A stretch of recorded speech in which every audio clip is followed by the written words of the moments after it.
Yang kita hadapi ini bukan hanya sekedar evakuasi jenazah 1, 2, 100, 200, tapi 1000, 2000, 10.000, bahkan sampai ratusan ribu. Terdengar aduh sakit, tapi tersamar oleh suara anjing. Belok ke kanan melipir Sungai Kurung Aceh, itu mulai kelihatan tuh plastik hitam berjejer banyak. Sampai kita ke Pantai Perak depan kantor gubernuran baru kelihatan tuh teh rata sampai ke garis pantai sekitar 4-5 kilo nggak ada bangunan. Yang ada hanya bangunan kantor gubernur. Itu yang namanya Banda Aceh yang saya saksikan depan mata, bukan dari layar televisi. Hancur total.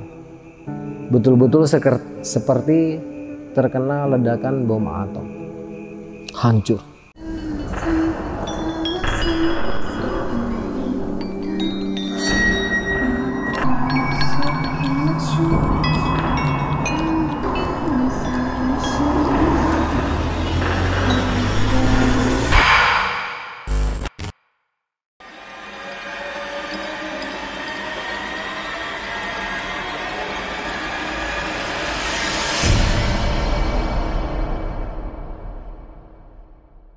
Saya belum sempat memiliki keberanian untuk mendatangi areal yang ada penampakan aneh tersebut. Udah tinggal pas saya jalan, kendaraan kita meninggalkan lokasi Kampung Mulia menuju ke Lambaro. Saya lihat gadis itu berdiri di atas kendaraan rusak tadi. Dia ngeliatin saya. Iya, dia berdiri ngeliatin saya. Saya perhatiin lagi karena cuman saya ngeliat kan. Waktu itu juga saya nggak ngomong ke teman-teman saya liatin. Dia ngapain ngeliatin gue? Cuman diem aja saya, biarin. Tinggal sampailah kita ke Lambaro. Di Lambaro itu adalah pemakaman umum deh, pemakaman massal.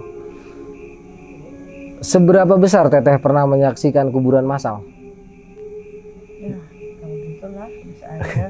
Di Lambaro itu 2 kali landasan pacu Teh. Udah. Bener-bener itu nggak tahu berapa hektar itu dipersiapkan untuk memakamkan saudara-saudara kita yang gugur, yang meninggal pada saat ya dimasukin ke situ ya, disusun rapih lah gitu. Di awal-awal. Iya lah, pasti.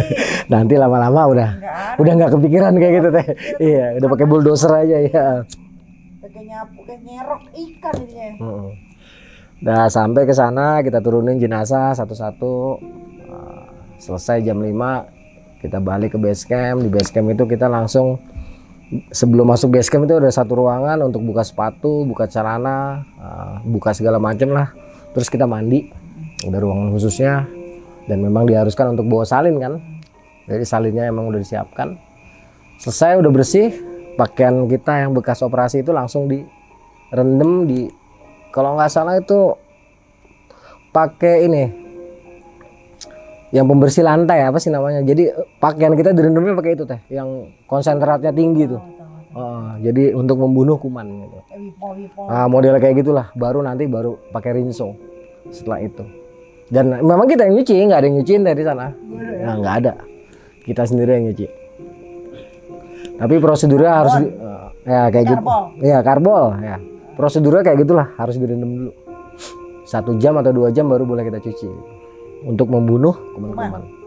Ya, saya masuk di dalam itu ya ada yang sakit ya, ada yang sakit karena satu nggak terbiasa lah melihat kondisi yang menyeramkan.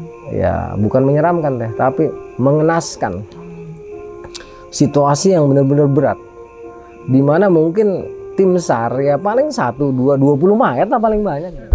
Tapi ini kan tidak, jadi shock, kaget lah kita dengan situasi dan kondisi yang kita hadapi di lapangan. Pada waktu itu kita benar-benar kaget. Adalah beberapa rekan yang tumbang dan besoknya tuh nggak bisa melanjutkan. Dan malam itu kita besoknya akan digeser Teh. Jadi yang tadinya kita di Uli Kareng, kita digeser ke Lambaro.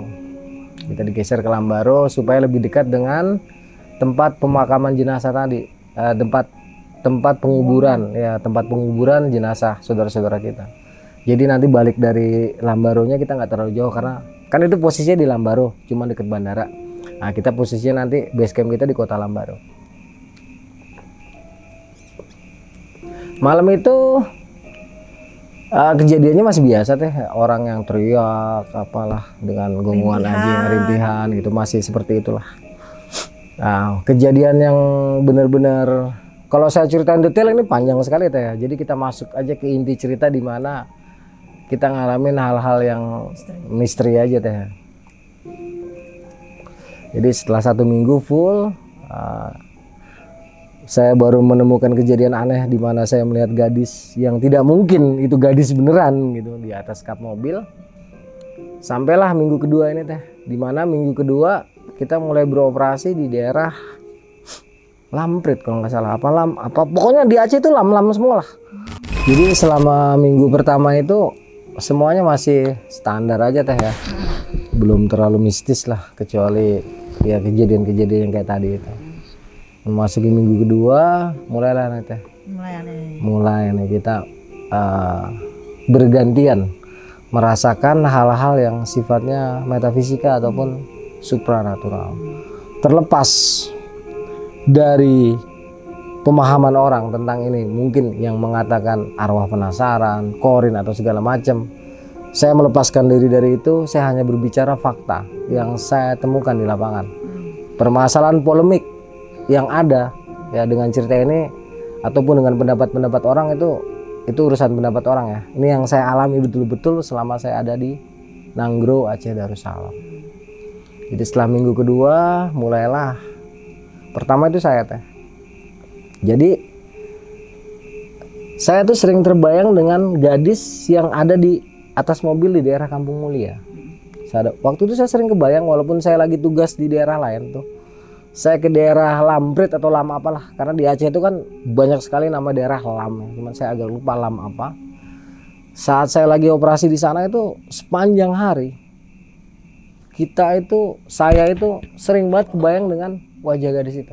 Sampai akhirnya terngiang-ngiang tuh teh. Setelah selesai kita bersih malam pun saya bukan mimpi teh. Jadi seperti terbayang gadis itu mengatakan, "Bang, ambillah aku," katanya gitu kan. Dia ngomong, "Bang, ambillah aku," katanya. "Abang nih macam mana? Datang jauh-jauh dari Jawa ndak ambil aku," katanya. "Ambillah aku, Bang." Ambil itu kan ambil gitu. "Ambillah, Bang," katanya. "Tolonglah aku, Bang," gitu.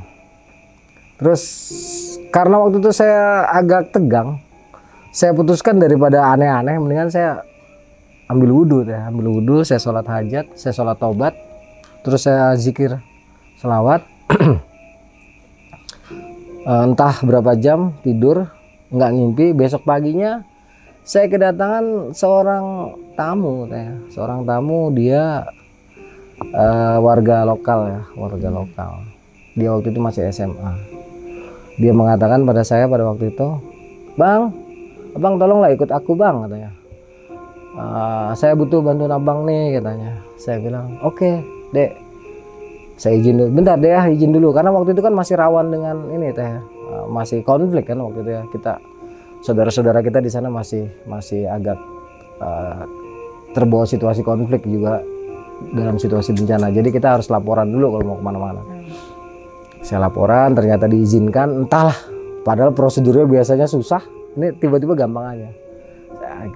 Akhirnya saya ikut sama anak itu. Sama anak itu saya diajak Kampung Mulia, Pak.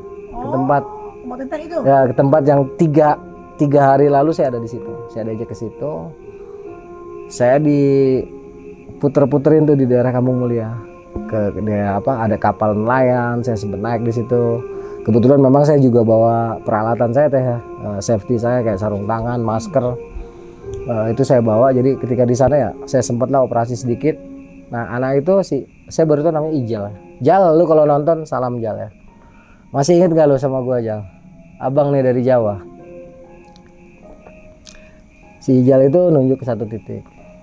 Dia bilang, "Bang, jenazah kakak itu kayak hidup, Bang," gitu. "Abang bisa nggak ke sana?" Kita kan perhatiin itu sampah ya teh, ada seng, kayu yang tentunya juga banyak paku, ya kan? Saya perhitungkan gitu, nih gua luka, gua selesai nih, gitu. Waktu itu masih sekitar jam 10. Pada akhirnya dapat ide tuh teh. coba aja bikin rakit, bisa nggak nih rakit melaju nih di atas sampah-sampah ini. Gimana bang caranya? Ya udahlah cari inilah Jal, ini kan banyak kayu-kayu tuh yang bisa kita susun tuh. Akhirnya dicari, terus juga dapat bantuan, bikinlah rakit tuh dari sisa-sisa kayu tuh. Itu separuh mati teh, padahal jaraknya paling 50 meter tuh dari ini. Dari bibir. Cuman karena banyak sampah-sampah ya, wah separuh mati lah, hati-hati banget kita kan. Dorong, akhirnya sampai, saya kaget kan.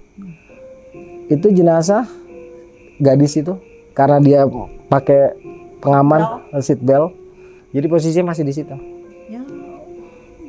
Langsung nggak tahu apa ada kekuatan apa. Itu ternyata air cuma segini teh. Airnya, lumpurnya seginilah sama lumpur. Itu saya bersih-bersihin dulu teh. Saya takut ada ini kan, benda-benda tajam, paku kayak seng kayak gitu bisa sangat membahayakan. Saya bersih-bersihin. Seperti ada kekuatan, saya turun, saya buka itu pintu mobilnya, saya paksa, saya buka bisa. Logikanya nggak bisa kebuka teh, tapi dengan tenaga tangan kosong ini aja bisa kebuka. Saya buka seat beltnya ya, dan waktu itu saya nggak ngerasa bau sama sekali. Saya copot, saya keluarkan, saya taruh di atas rakit.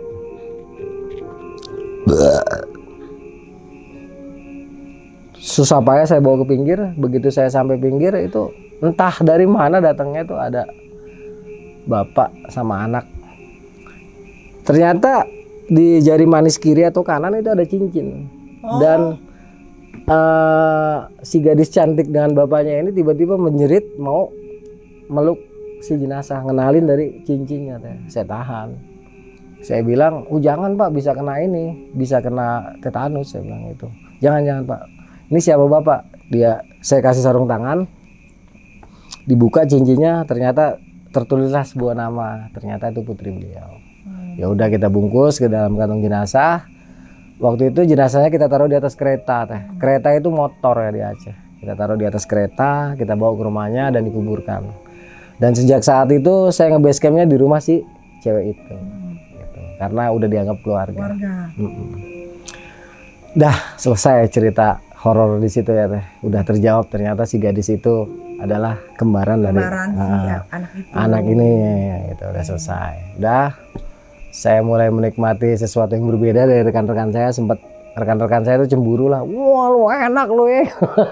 Yang lain tidur di barak, saya tidur di rumah beliau ini. Ya tapi sebenarnya nggak enak juga. Lebih enak kumpul sama rekan-rekan. Kan.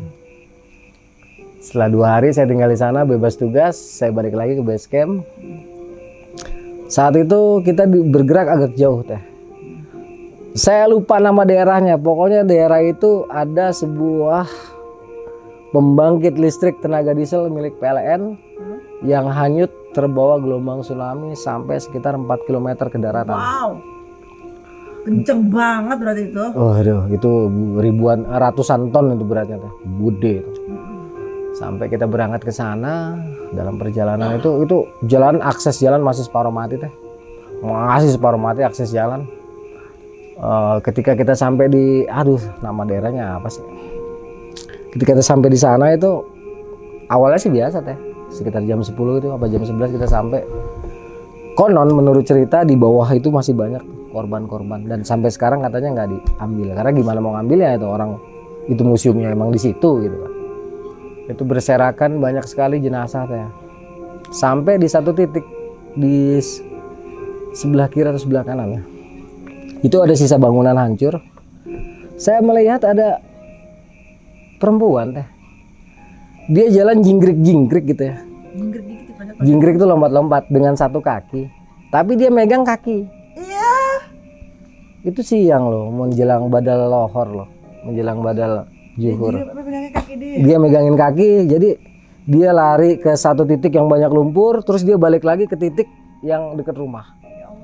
Sambil itu bolak-balik. Kenapa teh? Kebingungan dia. Iya, bolak-balik. Akhirnya logika saya cepet main. Dia ke titik itu, terus dia ke titik ini. Setelah badal zuhur selesai, kita selesai sholat, saya langsung ke titik yang pertama kali saya lihat dia lompat-lompat gitu. Saya gali. Ternyata saya di situ nemu potongan kaki. Saya nemu potongan kaki, saya ambil. Assalamualaikum akak, adik, saya bilang gitu kan. Akak tuh kalau dia lebih tua kan saya nggak tahu. Adik itu berarti kalau dia lebih muda. Assalamualaikum akak atau adik. di mana badannya gitu. Begitu saya nengok ke tempat yang dia dari tadi bolak-balik, ada di situ dia lompat-lompat jingkrik. Astagfirullahaladzim Mas Arya. Saya langsung samperin, saya gali, oh badannya di situ teh. Saya angkat, terus teman saya datang, kenapa? Itu kaki siapa katanya? Kakinya dia. Masukin dalam satu kantong jenazah teh. Udah saya taruh. Nah siang itu. Itu siang ya? Siang teh, jangan kata siang nggak ada kejadian, justru siang semua kejadiannya. Kalau malam itu biasanya ini ada kejadian malam tuh nanti lah teh. Kalau misalnya ada yang tertinggal itu biasanya kalau yang nggak ridho itu datang deh. Gitu. Dan malam itu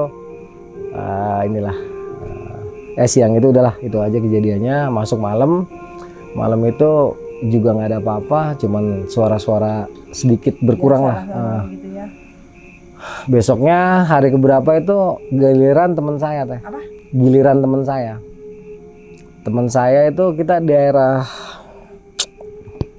Lampaseh atau pokoknya Lampaseh, Lamprit, Lamlom, Lampermai, pokoknya di Aceh itu serba lam gitu.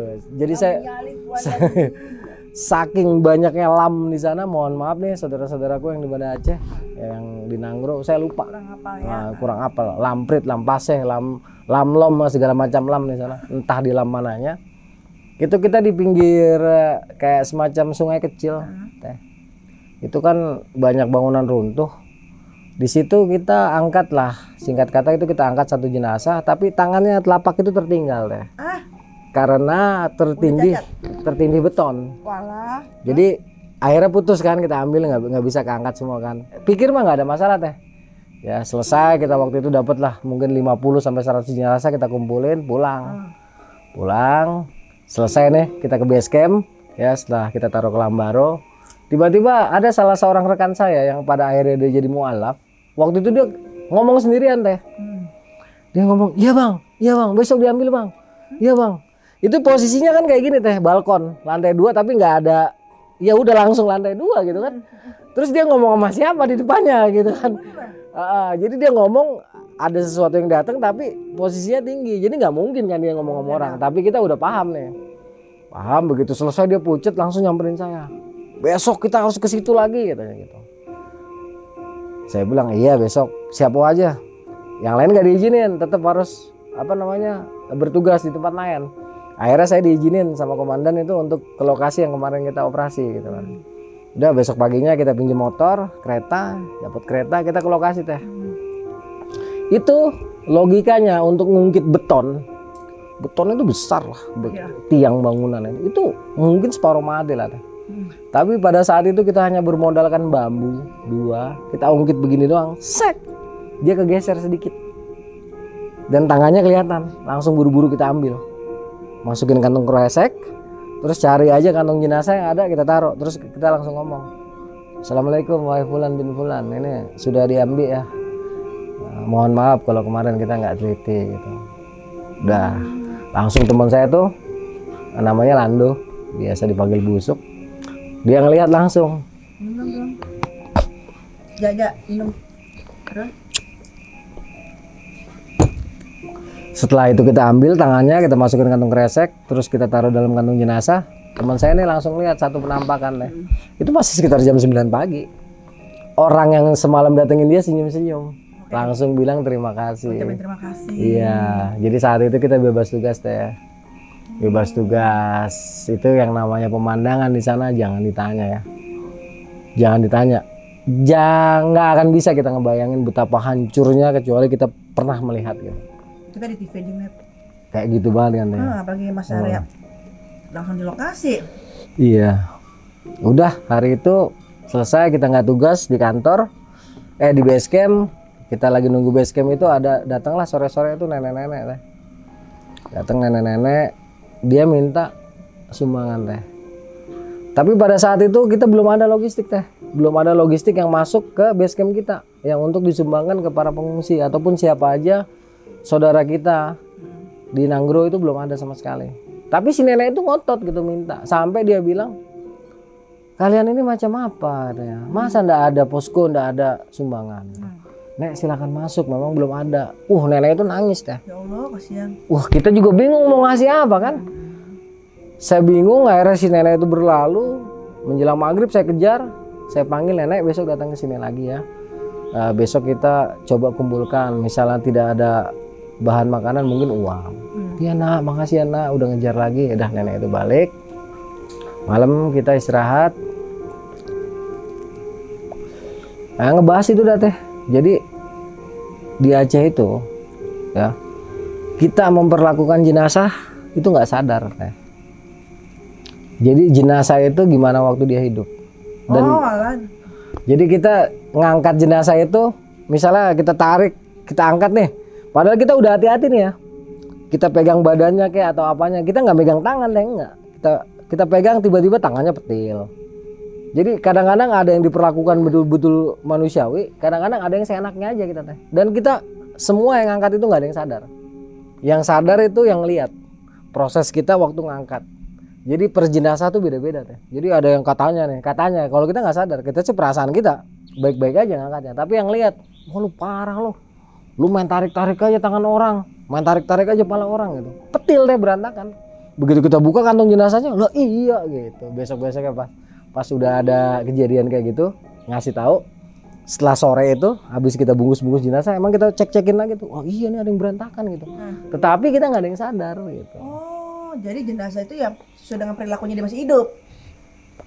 Betul. Jadi kalau misalnya perilaku masih hidup ya bagus ya. Kita angkat baik-baik. Kita angkat baik-baik gitu ya. Dan kita sendiri nggak sadar. Kita nggak tahu di saat sedang melakukan pengangkatan itu, kita nggak pernah tahu bagaimana kita memperlakukan si jenazah. Itu yang paling saya ingat dari rekan-rekan saya yang melihat kita, karena kan saya tim angkat ya, tim angkat, tim bungkus. Jadi dalam pencarian itu ada yang tim endus itu yang nyari lokasi jenazah terus nanda-nandain. Setelah ditandain sama mereka, saya yang badannya besar-besar, mentalnya bagus, ngambilin jenazah, taruh dalam kantong jenazah, tinggal. Setelah kita tinggal, ada yang angkat, taruh di pinggir jalan. Nanti di pinggir jalan yang angkat tim lain lagi. Kalau nggak kayak gitu gempor teh. Jadi memang sistematis pekerjaan kita pada saat itu. Nah itu salah satunya, dan ini yang terakhir ya, karena terlalu banyak ya teh. Ini yang paling menyeramkan kalau saya bilang. Apa nih? Yang paling menyeramkan. Yang paling menyeramkan katanya. Jadi waktu itu saya, Bang Ayu, itu si Lando nggak ikut. Saya berempat. Cuman saya yang dua, Ijal, yang satu saya lupa nih, Pakong atau siapa saya lupa namanya. Saya berempat. Kita operasi di daerah Ulele teh. Di daerah Ulele. Itu sampai sekitar jam 4 sore.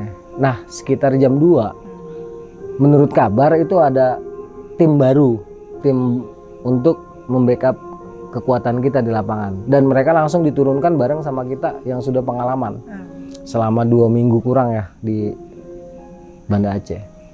Datanglah mereka itu sekitar jam 3 ke lokasi kita. Ya cepet waktu itu kerjaan, karena yang datang itu sekitar 20 orang. Cuman masalahnya untuk kembali kendaraannya nggak cukup gitu. Jadi saya berempat ditinggal. Karena apa?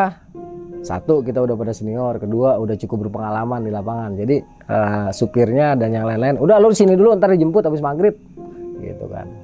Ya udah, pikiran kita sebentar kan deh. Nah siangnya ada satu jenazah, dia di ujung tambak. Ya mungkin sekitar 100 meter jaraknya dari pinggir jalan.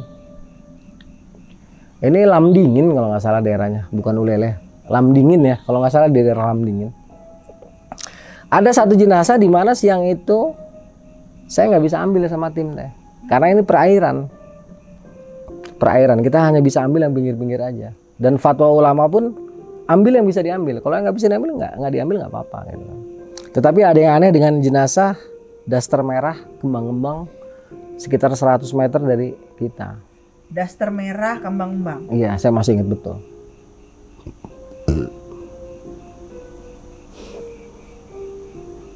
Ada apa dengan Mbak daster merah? Baunya.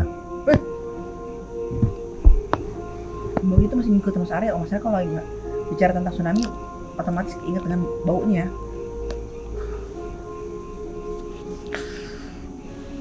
Pakai barang semai.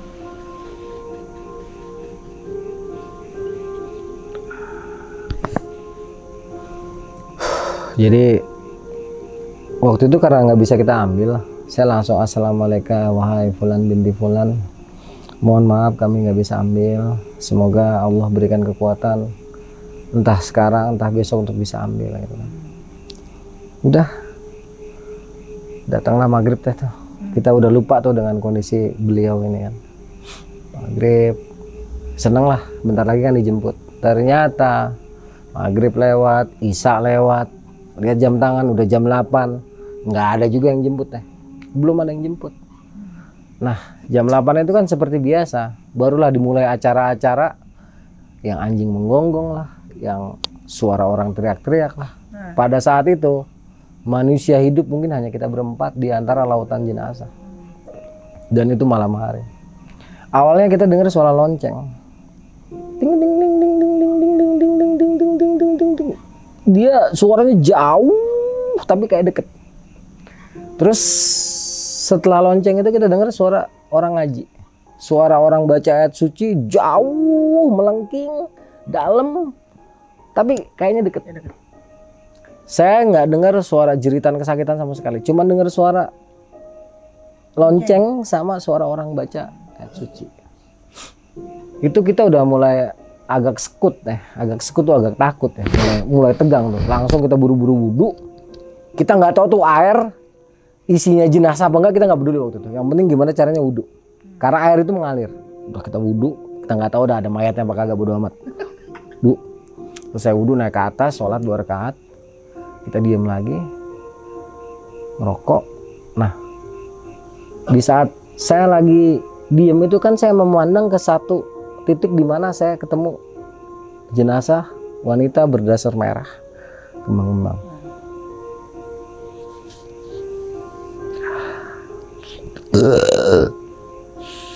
Padahal besoknya nih baru diambil, tapi belum.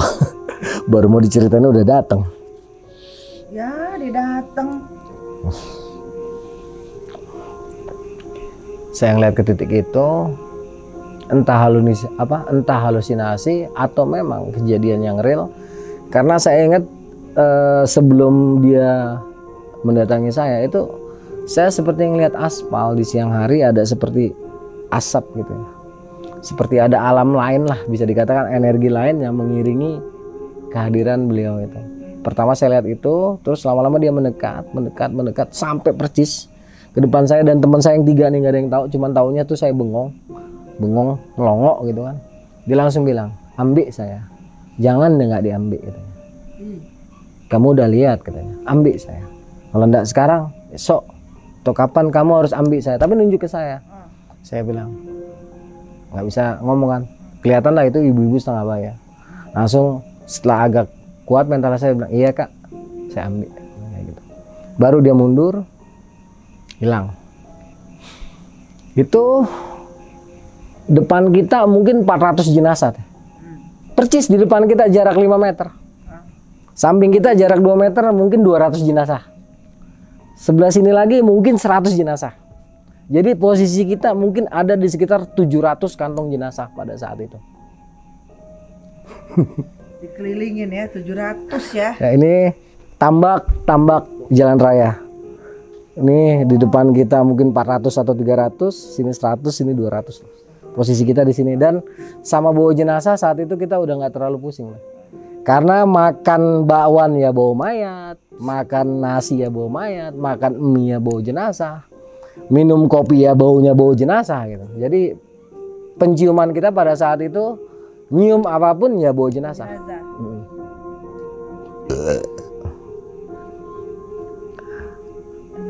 Pasti enak.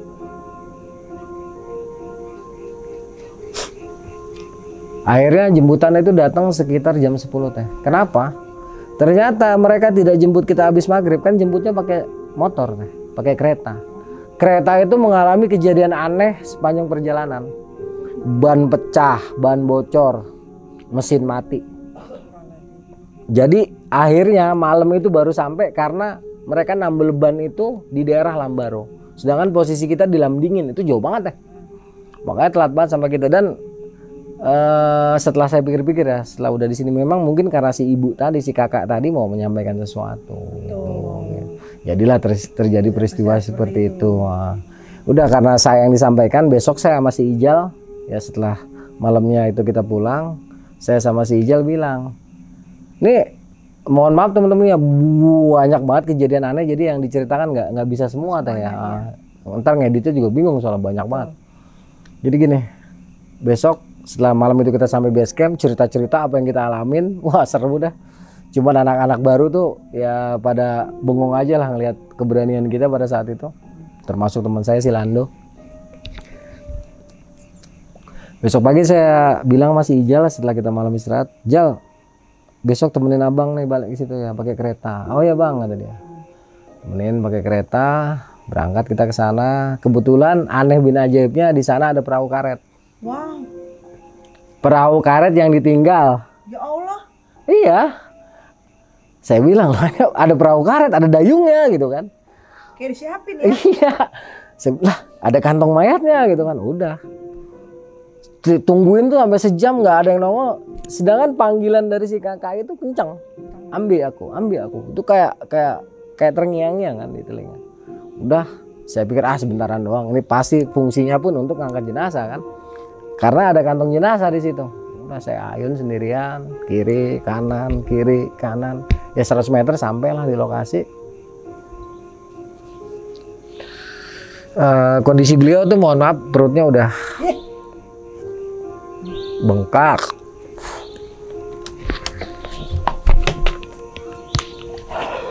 Mas Arya kalau lihat itu emas ya. Mau minum itu nggak hangat nggak?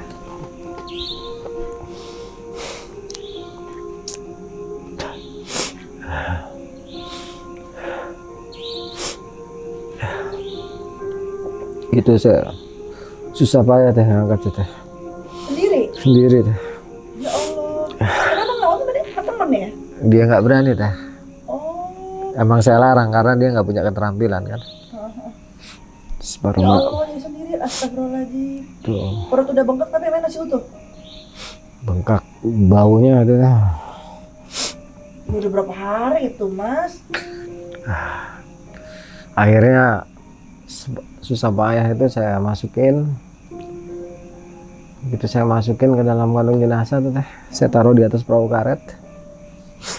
Pas jalan di atas air itu, si Aka itu ada di atas perahu karet itu. Coba.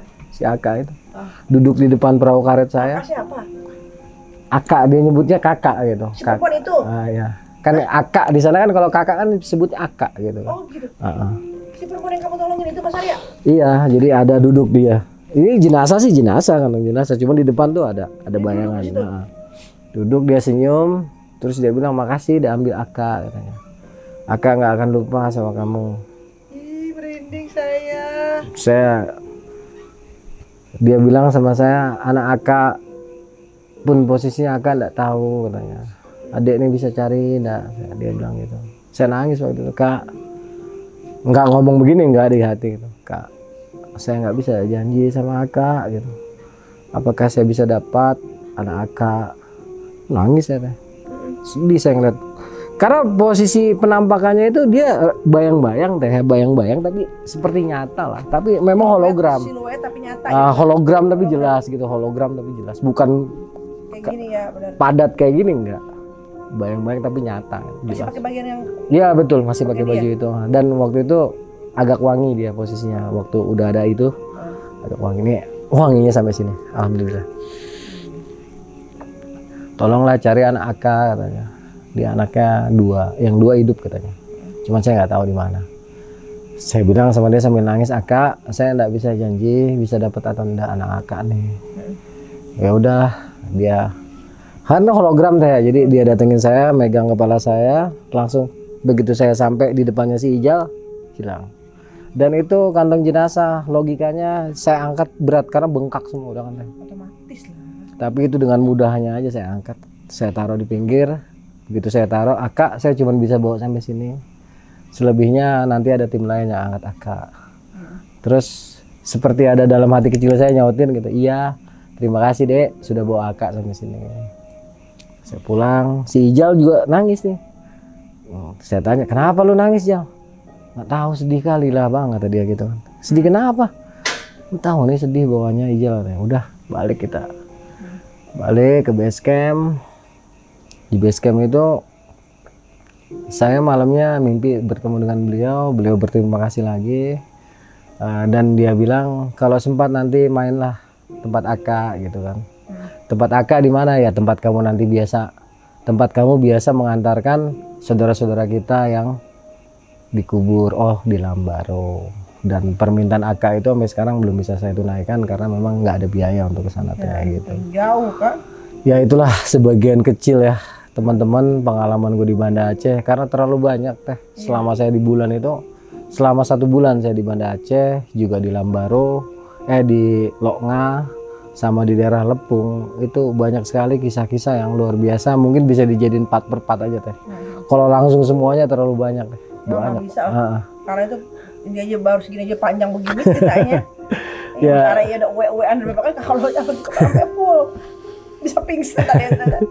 Ya kira-kira gitu loh teh. Itu sangat menguras energi ya, terutama kalau kita ketemu jenazah anak-anak ataupun bayi. Itu langsung inget anak sendiri kan. Waktu itu anak saya baru umur setahun kan, kecil-kecil gitu. Jadi air mata tuh sering banget berlinang mengingat kondisi saudara-saudara kita pada saat itu. Buat saudara-saudaraku di Banda Aceh, semoga nggak ada lagi kejadian seperti itu. Amin. Nah, semoga saudara-saudara kita yang sudah berpulang lebih dahulu diterima Allah. Amin. Ya, diterima di sisi Allah yang paling baik. Amin. Amin. Aduh, terima kasih banyak. Minum dulu dong. Iya deh. Untuk kita closing nih. Dan anak. Iya deh. Ya, pakai bahasa Melayu ya? Udah deh, cukup ini. Oke, Mas Arya terima kasih banyak ya untuk kisah tsunami-nya tahun 2004 ya? 2004 sampai 2005 teh. Mas Arya sebulan ya di sana. Di sana 1 bulan sampai Februari akhir saya di sana. 2 bulan berarti. 2 bulan. Astagfirullahaladzim, 2 bulan wajar aja ceritanya panjang. 2 bulan kurang. Oke, baik pemirsa, sahabatku yang aku sayangin, kisah untuk pengalaman Mas Arya selama menjadi tim SAR berarti ya? Iya betul. Tim SAR di Aceh ketika pada masa itu Indonesia terkena bencana tsunami. Saya closing dulu karena kalau kita lanjutin nggak cukup dengan part 1 part 2. Iya, panjang sekali ceritanya, karena memang sepanjang harinya Mas Arya menemukan kisah baru. Tentunya pengalaman selama dia mengumpulkan jenazah di Aceh, Banda Aceh berarti ya? Banda Aceh, Loknga sama Lepung. Jadi hampir beberapa kota di Aceh ya. Oke, bila saya dan Mas Arya ada salah kata, kami mohon dimaafkan. Sesungguhnya ya kami berdua manusia biasa, tidak akan mungkin lepas dari segala hilaf dan dosa. Saya pamit bersama Mas Arya. Assalamualaikum warahmatullahi wabarakatuh.